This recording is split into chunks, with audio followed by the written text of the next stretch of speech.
Glasgow से वापस लौटे पीएम मोदी, स्कॉटलैंड और इटली के दौरे पर थे पीएम। ग्लासगो से देश रवाना होने से पहले भारतीयों के बीच पहुंचे प्रधानमंत्री मोदी, ढोल पर लगाई थाप। ग्लासगो में पीएम मोदी का दिखा अलहदा अंदाज, बच्चे संग मस्ती करते नजर आए पीएम को विदाई देने के लिए बड़ी तादाद में होटल के बाहर जुटे थे लोग। मोदी ने सबका गर्मजोशी से अभिवादन किया। पीएम मोदी ने एक छात्रा के हाथ पर दिया ऑटोग्राफ, अपनी जेब से पेन निकाल कर दिया ऑटोग्राफ। पीएम मोदी से मिलकर इमोशनल हुए लोग, एक महिला की छलक आई आंखें। पीएम मोदी ने भारतीय लोगों से की खुलकर बात, वंदे मातरम और भारत माता की जय के नारे लगे। ग्लासगो में बोले पीएम मोदी, प्रकृति से छेड़छाड़ की वजह से भारी नुकसान हुआ। पीएम मोदी ने कहा, मानवता को बचाने के लिए सौर ऊर्जा को अपनाना होगा, one sun one world one grid ही सॉल्यूशन।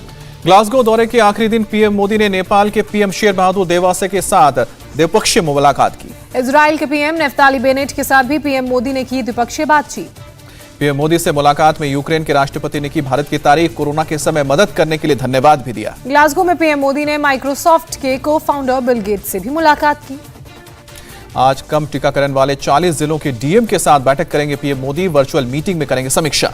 पीएम की बैठक में झारखंड, मणिपुर, नागालैंड, अरुणाचल प्रदेश, महाराष्ट्र और मेघालय के सीएम भी रहेंगे मौजूद। वैक्सीनेशन की रफ्तार बढ़ाने पर चर्चा होगी। दिवाली से एक दिन पहले आज अयोध्या में 12 लाख दिए जलाएगी यूपीए सरकार और बनेगा नया रिकॉर्ड। 12 लाख में से 9 लाख दिए केवल सरयू के तट पर जलाए जाएंगे। यूपी के हर गांव से आए 5 मिट्टी के दिए अयोध्या को रोशन करेंगे। अयोध्या में सुबह 10 बजे साकेत महाविद्यालय से शोभा यात्रा निकाली जाएगी। दोपहर 2 बजे रामकथा पार्क पहुंचेगी शोभा यात्रा। यूपी के सीएम योगी आदित्यनाथ दोपहर 2:15 बजे रामकथा पार्क पहुंचेंगे। हेलीकॉप्टर से राम, सीता, लक्ष्मण के प्रारूपों का आगमन होगा। रामकथा पार्क में भगवान राम की पूजा आरती भी होगी। अयोध्या की कई परियोजनाओं का लोकार्पण और शिलान्यास करेंगे सीएम योगी।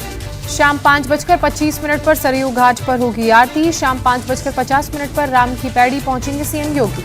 शाम को 6 बजे से शुरू होगी दीपोत्सव की तैयारी। राम की पैड़ी पर 9 लाख दिए जलाए जाएंगे। कार्यक्रम में गवर्नर आनंदीबेन पटेल भी लेंगी हिस्सा। शाम 6:30 बजे रामायण पर आधारित भव्य लेजर शो का होगा आयोजन। अयोध्या में दीपोत्सव पर रामलला को हरे रंग की पोशाक पहनाई जाएगी। 56 प्रकार के भोग लगाए जाएंगे। अयोध्या में दीपोत्सव की तैयारियों पर अधिकारियों की बैठक। आईजी केपी सिंह ने कहा, पर्याप्त पुलिस बल की तैनाती होगी। धनतेरस पर प्रयागराज का मदन मोहन मालवीय स्टेडियम दीपों की रोशनी से जगमग हुआ। दिए के साथ हजारों मोमबत्तियां भी जलाई गई। रोशनी से जगमगा उठा जयपुर। रंग बिरंगी रोशनी ने शहर की सुंदरता में 4 चांद लगाए। जयपुर के बड़ी और छोटी चौपड़ सुंदरता देखने लायक, दूर दूर से पहुंच रहे हैं लोग। दिवाली से पहले दिल्ली का आंध्र प्रदेश भवन हुआ गुलजार, रोशनी से जगमगाया। देश की 3 लोकसभा और 29 विधानसभा सीटों पर उपचुनाव के नतीजे आए। दादर नगर हवेली में शिवसेना, खंडवा में बीजेपी और मंडी लोकसभा सीट में कांग्रेस का परचम लहराया। विधानसभा उपचुनावों में 29 में से एनडीए को 15, कांग्रेस को 8, टीएमसी को 4 और अन्य 2 दल 1-1 सीट उन्होंने प्राप्त की। पश्चिम बंगाल उपचुनाव में चला ममता का जादू, सभी 4 सीटों पर बड़े मार्जिन के साथ जीत हासिल की। जीत के बाद बोली ममता बनर्जी, कहा, बंगाल ने बता दिया कि वो नफरत की राजनीति की बजाय विकास और एकता को चुनेगा। बंगाल बीजेपी प्रभारी कैलाश विजयवर्गीय बोले, टीएमसी सीटें जीतती नहीं छीनती है। कैलाश विजयवर्गीय ने कहा, देश में इस्लाम तलवार के बल पर आया था, तलवार के दम पर ही टीएमसी में जा रहे हैं लोग। दिलीप घोष का ममता सरकार पर आरोप, बंगाल में उपचुनाव जबरदस्ती कराया जाता है, पुलिस वोट कराती है। बिहार उपचुनाव में जेडीयू ने मारी बाजी, कुशेश्वर स्थान और तारापुर दोनों ही सीटों पर जीत दर्ज की। आरजेडी की हार पर भड़के तेज प्रताप, कहा कि मेरी सुनते तो नहीं होती हार। जगानंद सिंह, शिवानंद तिवारी से मांगा इस्तीफा। एलजेपी नेता पशुपति पारस ने आरजेडी की हार पर ली चुटकी, कहा, लालू यादव के चुनाव प्रचार से पार्टी को फायदे के बजाय नुकसान हुआ।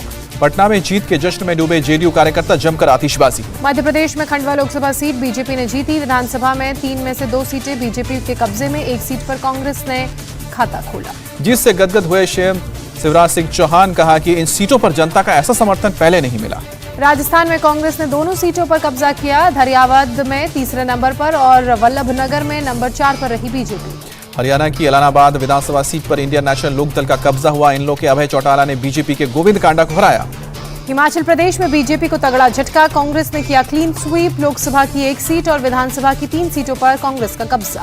हिमाचल प्रदेश में मिली जीत पर झूमे कांग्रेस कार्यकर्ता, नाच गाकर जश्न मनाया। बीजेपी की हार पर बोले मुख्यमंत्री जयराम ठाकुर, कांग्रेस ने महंगाई को बड़े हथियार के रूप में इस्तेमाल किया।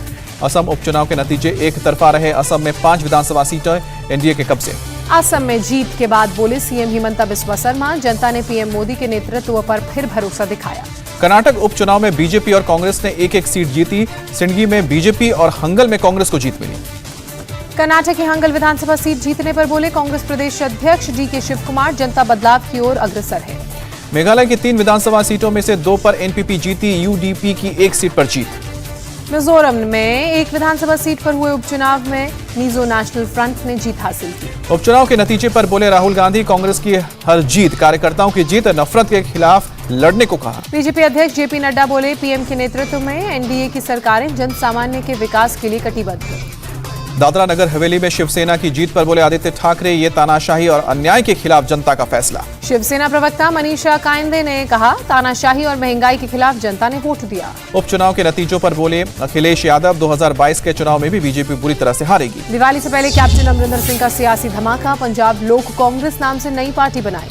कैप्टन अमरिंदर सिंह ने कांग्रेस पार्टी से इस्तीफा दिया, सोनिया गांधी को पत्र लिखकर इस्तीफा भेजा। कैप्टन अमरिंदर सिंह ने सिद्धू को पंजाब अध्यक्ष बनाने पर चिंता जाहिर की, कहा कांग्रेस आलाकमान को अपने फैसले पर पछताना पड़ेगा। नवजोत सिंह सिद्धू ने पंजाब सरकार के खिलाफ फिर खोला मोर्चा, सस्ती बिजली करने के फैसले को चुनावी लॉलीपॉप बताया। सिद्धू को लगा झटका, मुख्यमंत्री चरणजीत सिंह चन्नी ने AG दयोल का इस्तीफा किया नामंजूर। बिजली सस्ती करने पर चन्नी सरकार पर सुखबीर सिंह बादल का निशाना, कहा कि गप्पी मारना है तो 5 रुपए ही कर देते। सुखबीर बादल ने कहा, कैप्टन अमरिंदर सिंह ने भी चुनाव से पहले जनता को गुमराह किया था, वही काम आप कर रहे हैं। समाजवादी पार्टी के अध्यक्ष अखिलेश यादव आज सैफई जाएंगे, कार्यकर्ताओं के साथ बैठक। समाजवादी पार्टी के विधायक सुभाष पासी ने ज्वाइन की बीजेपी, यूपी बीजेपी के प्रदेश अध्यक्ष ने स्वागत किया। अलीगढ़ में बीजेपी कार्यकर्ताओं का प्रदर्शन, अखिलेश यादव का पुतला जलाया। अखिलेश यादव के जिन्ना वाले बयान पर भड़की बीजेपी, अखिलेश ने जिन्ना का किया था महिमा मंडन। जिन्ना की तुलना महापुरुषों से करने पर रवि किशन का हमला, कहा कि जिन्नावादी लोगों को जनता देगी जवाब। सीएम अशोक गहलोत का केंद्र सरकार पर हमला, कहा दिवाली पर मोदी सरकार ने महंगाई का तोहफा दिया। योगी सरकार की मनरेगा मजदूरों को दिवाली की सौगात, धनतेरस पर बकाया मजदूरी का भुगतान किया। यूपी में 2017 से अब तक लगभग 4,50,000 नौकरियां दी गई, सीएम योगी आदित्यनाथ ने दावा किया। सुरक्षा बलों को आयुष्मान योजना का तोहफा, गृह मंत्री अमित शाह ने NSG के DG को हेल्थ कार्ड सौंपे। ईडी की कस्टडी में बीतेगी अनिल देशमुख की दीपावली, महाराष्ट्र के पूर्व गृह मंत्री को कोर्ट ने 6 नवंबर तक रिमांड में सौंपा। अनिल देशमुख के वकील इंद्रपाल सिंह का बयान की शिकायत करने वाला शख्स लापता, ऐसे में देशमुख के खिलाफ कैसे स्टैंड नहीं करता। बीजेपी विधायक राम कदम ने कहा, देश जानना चाहता है कि आखिर कौन है 100 करोड़ वसूली मामले का आका। अनिल देशमुख के बाद अजीत पवार पर एक्शन, इनकम टैक्स डिपार्टमेंट ने 1000 करोड़ की संपत्ति सीज करने का दिया नोटिस। एनसीबी के रीजनल डायरेक्टर समीर वानखेड़े ने कहा, नवाब मलिक के खिलाफ SC/ST एक्ट के तहत जल्द करेंगे केस। नेवी सबमरीन गोपनीय जानकारी लीक के मामले में CBI ने दाखिल की पहली चार्जशीट, 2 सर्विंग नेवी ऑफिसर समेत 6 लोगों के खिलाफ चार्जशीट। दिल्ली पुलिस ने सुकेश चंद्रशेखर के खिलाफ चार्जशीट दाखिल की, सुकेश चंद्रशेखर, लीना पॉल समेत 14 के खिलाफ चार्जशीट दाखिल। केरल हाईकोर्ट से पूर्व मंत्री इब्राहिम कुंज को राहत, मनी लॉन्ड्रिंग केस में सिंगल बेंच के आदेश पर 2 हफ्ते की रोक। RBI गवर्नर शशिकांत दास ने बैंकों के बड़े अधिकारियों के साथ बैठक की, आर्थिक कमजोरियों के खतरे को लेकर सतर्क किया। जम्मू कश्मीर के कुपवाड़ा में हथियारों का जखीरा बरामद हुआ, एक घर से 2 AK-47, 4 पिस्टल जब्त किए। गोवा में केंद्रीय मंत्री नितिन गडकरी का बयान, विकास और पर्यावरण को एक साथ चलाना होगा। गडकरी ने पर्यावरण संरक्षण पर दिया जोर, कहा कि पर्यावरण को ना हम नुकसान हो और इस पर करना होगा हमें ज्यादा विचार। नागरिक उड्डयन मंत्री ज्योतिरादित्य सिंधिया ने भुवनेश्वर से जयपुर के बीच सीधी उड़ान का उद्घाटन किया। फेसबुक इंडिया को मिली 14 दिन की मोहलत, दिल्ली विधानसभा की पीस एंड हार्मनी कमेटी ने 18 नवंबर तक पेश होने को कहा। दिल्ली में एयर क्वालिटी इंडेक्स 300 के करीब पहुंचा, खराब से बहुत खराब हुई हवा। मौसम विभाग के मुताबिक इस साल सितंबर-अक्टूबर में जबरदस्त बारिश की 125 घटनाएं हुई हैं और 5 साल में सबसे ज्यादा। पेट्रोल और डीजल के दाम में आज बढ़ोतरी रही, पिछले 7 दिन से लगातार बढ़ रहे थे दाम। मनीष गुप्ता हत्याकांड केस को CBI ने टेक ओवर किया, जांच शुरू की। मायके में रह रही पत्नी से नाराज पति ने साले के बच्चों पर पेट्रोल डालकर आग लगा दी, दोनों बुरी तरह से झुलसे। पत्नी के मामा पर भी पेट्रोल डालकर आग लगाई, सरकारी अस्पताल में कराया गया भर्ती, घटना CCTV में कैद। दिल्ली के नजफगढ़ में फायरिंग मामले में 3 आरोपी गिरफ्तार, एक मिठाई की दुकान पर फायरिंग हुई थी। DRI ने 2 जगहों से 155 किलो हशीश जब्त की, हापुड़ मेरठ रोड और बिजनौर में कार्रवाई हुई। दिल्ली पुलिस ने 133 किलो अवैध पटाखे बरामद किए, 4 लोग गिरफ्तार। दिल्ली पुलिस ने महावीर बाजार इलाके में छापेमारी की, भारी मात्रा में अवैध पटाखों का जब्त किया। पश्चिम बंगाल पुलिस ने दुर्गापुर से 3 लोगों को गिरफ्तार किया, 4 लाख रुपए के अवैध पटाखे जब्त किए। नोएडा में नौकरी और लोन दिलाने के नाम पर ठगी करने वाला गिरफ्तार हुआ, 4 मोबाइल 20,000 कैश जब्त। नोएडा पुलिस ने फर्जीवाड़ा कर परीक्षा पास कराने वाले गैंग का पर्दाफाश किया, 10 लोग मामले में गिरफ्तार। लखनऊ के थाना ठाकुरगंज में 2 मोबाइल चोर गिरफ्तार, 6 मोबाइल और 1 बाइक जब्त। मिर्जापुर में पुलिस ने अलग अलग अपराध से जुड़े 6 आरोपियों को गिरफ्तार किया। यूपी की महोबा पुलिस ने लूट की घटना का खुलासा किया, 3 चोर अरेस्ट, लूट का सामान भी बरामद। यूपी के चंदौली में 3 तस्कर गिरफ्तार, 1 क्विंटल गांजा जब्त। प्रयागराज में अपराधियों पर पुलिस का एक्शन, 3 गिरफ्तार, तमंचा, जिंदा कारतूस बरामद। मुंबई के पनवेल में हादसा, निर्माणाधीन ब्रिज की पियर पाइप गिरी, एक मजदूर की मौत की खबर। पनवेल हादसे में 6 मजदूर जख्मी हुए हैं, सभी को अस्पताल में भर्ती किया गया, मामले की जांच की जा रही है। यूपी के गाजीपुर बलिया मार्ग पर बेकाबू ट्रक चाय की दुकान में घुसा, 6 लोगों की मौत। जम्मू के आरएसपुरा सेक्टर में बीएसएफ के जवानों ने मनाया दिवाली मिलन समारोह। दिवाली मिलन समारोह पर सांस्कृतिक कार्यक्रम का आयोजन, स्थानीय लोगों ने बढ़ चढ़कर लिया हिस्सा। दिवाली में घर से दूर जवानों ने बॉर्डर पर ही जश्न मनाया, पटाखे जलाकर खुशियां मनाई। बीएसएफ के जवानों ने शांति का दिया संदेश, इंटरनेशनल बॉर्डर पर जलाई मोमबत्तियां। सीएम शिवराज सिंह चौहान ने की धनतेरस की पूजा, भोपाल में बीजेपी हेडक्वार्टर में पूजा का आयोजन हुआ। यूपी के कैबिनेट मंत्री धर्मवीर प्रजापति ने जरूरतमंदों में बांटी मिठाइयां, गरीबों में दिए भी बांटे। भुवनेश्वर में मिठाइयों की बड़ी सेल, पिछले साल के मुकाबले इस बार दिवाली में ज्यादा मुनाफा। कोरोना के चलते पिछले साल दिवाली रही सुस्त, इस बार मिठाई कारोबार में 30 से 40% की बढ़ोतरी। जम्मू कश्मीर में सिर्फ ग्रीन पटाखों को जलाने की इजाजत, रात 8 से 10 बजे तक जला सकेंगे पटाखे। शिमला में चलाई गई 250 स्पेशल बसें, फेस्टिवल सीजन को देखते हुए फैसला। बिहार के गया में एक महिला ने कैंडल मेकिंग का नया तरीका ढूंढा, कई महिलाओं को भी प्रोत्साहित किया। विशाखापत्तनम में मनाया गया आजादी का अमृत महोत्सव, उपराष्ट्रपति वेंकैया नायडू भी हुए शामिल। शाहरुख खान के जन्मदिन पर उनके बंगले के बाहर जुटे फैंस, कल 56 साल के हो गए शाहरुख खान। केंद्रीय पर्यटन मंत्री जी किशन रेड्डी का बयान, दुनिया में सबसे ज्यादा तीर्थयात्री गंगा आते हैं, 2 करोड़ से ज्यादा लोग यहां डुबकी लगाते हैं। स्टैच्यू ऑफ यूनिटी देखने आने वाले पर्यटकों के लिए केवड़िया रेलवे स्टेशन पर बनेगी आर्ट गैलरी, गुजरात के सांस्कृतिक इतिहास को जान सकेंगे लोग। फिरोजाबाद में धनतेरस के मौके पर खिले लोगों के चेहरे, 22 लोगों को पुलिस ने सौंपे उनके खोए हुए फोन। अगरतला में कैंसर से पीड़ित महिला के इलाज के लिए सोशल मीडिया पर मुख्यमंत्री से की गई अपील, आर्थिक रूप से बेहद कमजोर है महिला। भारतीय सेना ने पुंछ में लगाया मेडिकल कैंप, बड़ी संख्या में लोगों ने चेकअप कराया। मेडिकल कैंप के साथ स्पोर्ट्स कैंप का भी आयोजन हुआ, दूर दराज से इलाकों से लोग आए पहुंचे। साउथ कश्मीर के अनंतनाग में युद्ध स्तर पर चल रहा है सड़क निर्माण का कार्य, कई सड़कों की मरम्मत भी जारी। श्रीनगर में मेंटल हेल्थ अवेयरनेस कैंप का आयोजन किया गया, थिएटर कलाकारों ने किया लोगों को जागरूक।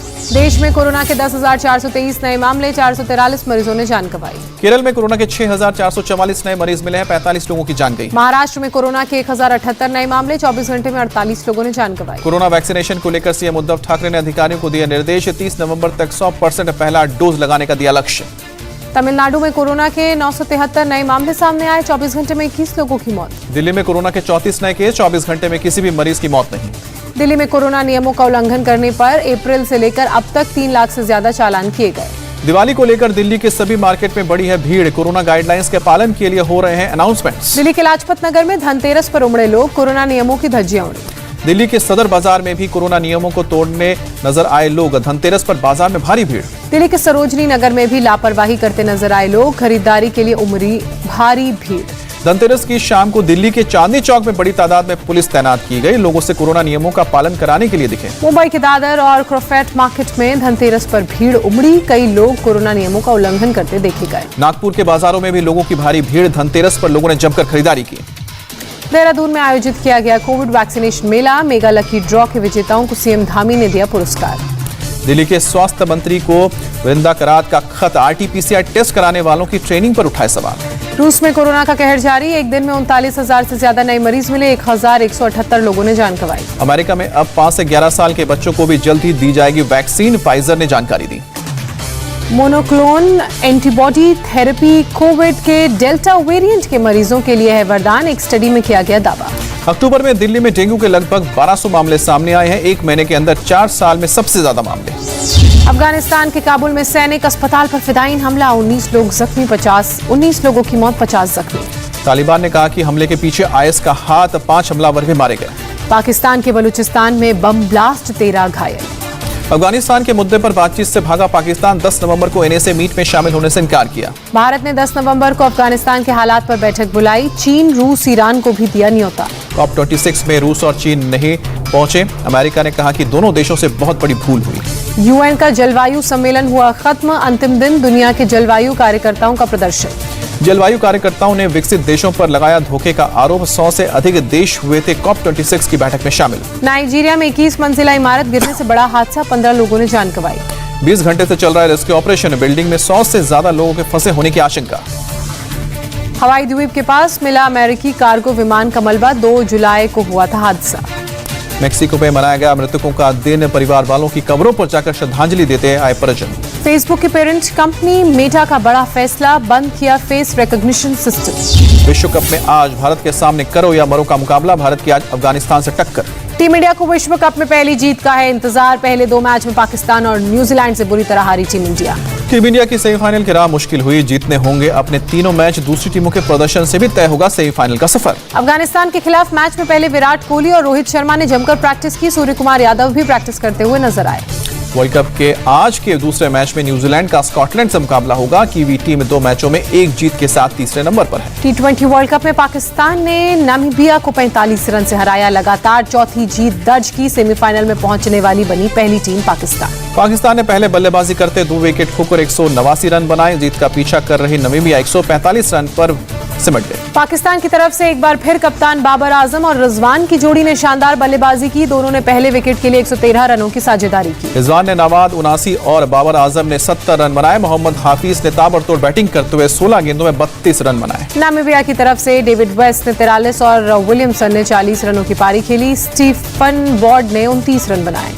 पाकिस्तान के विकेटकीपर बल्लेबाज रिजवान को मिला man of the match, Rizwan ने 50 गेंदों में 79 रन बनाए। कल के दूसरे मैच में साउथ अफ्रीका ने बांग्लादेश को 6 विकेट से हराया, साउथ अफ्रीका ने लगातार तीसरी जीत दर्ज की। पहले बल्लेबाजी करते हुए बांग्लादेश 84 रन पर ऑल आउट हो गई थी। साउथ अफ्रीका ने 14वें ओवर में 4 विकेट खोकर हासिल किया लक्ष्य। दक्षिण अफ्रीका की तरफ से रबाडा और एंड्रिक नॉर्थिया ने 3-3 विकेट झटके, तबरेज शम्सी ने 2 खिलाड़ियों को आउट किया, कगिसो रबाडा बने man of the match. South Africa की तरफ कप्तान वोवा ने 31 और वॉन डर डसन ने 22 रन बनाए, क्विंटन डिकॉक ने भी 16 रन जोड़े। बांग्लादेश के लिए मेहंदी हसन ने 27 और लिटन दास ने 24 रन बनाए, 4 खिलाड़ी शून्य पर आउट। अफगानिस्तान के क्रिकेटर राशिद खान ने फैंस के नियमों का पालन करने के लिए अपील की, कहा कि टिकट लेकर ही मैच देखने आए। संन्यास ले चुके भारत के पूर्व क्रिकेटर युवराज सिंह ने मैदान पर वापसी के संकेत दिए, सोशल मीडिया पर लिखे पब्लिक डिमांड पर पिच पर होगी वापसी। विक्रम राठौर ने दोबारा किया टीम इंडिया के बैटिंग कोच के लिए अप्लाई, कहा कि अगर चुना गया तो बहुत काम करना है। नीरज चोपड़ा, मिताली राज सहित 12 खिलाड़ियों को 13 नवंबर को मिलेगा खेल रत्न पुरस्कार, खेल मंत्रालय ने की घोषणा। प्रो कबड्डी लीग के 8वें सीजन के लिए दबंग दिल्ली एफसी के कप्तान का ऐलान, डिफेंडर जोगिंदर नरवाल करेंगे दिल्ली की कप्तानी। COP26 कॉन्फ्रेंस के बीच अमेरिकी राष्ट्रपति जो बाइडेन को आई झपकी, सोशल मीडिया पर वीडियो हुआ वायरल। एक दूसरे को सैल्यूट करते हुए पिता और बेटी का सोशल मीडिया पर फोटो वायरल हुआ। ITBP ने बताया बेटी है अफसर, पिता है DIG। फराटेदार अंग्रेजी बोलने वाली एक गरीब लड़की का वीडियो वायरल, अनुपम खेर ने किया ट्वीट, पढ़ाई के लिए जिम्मेदारी।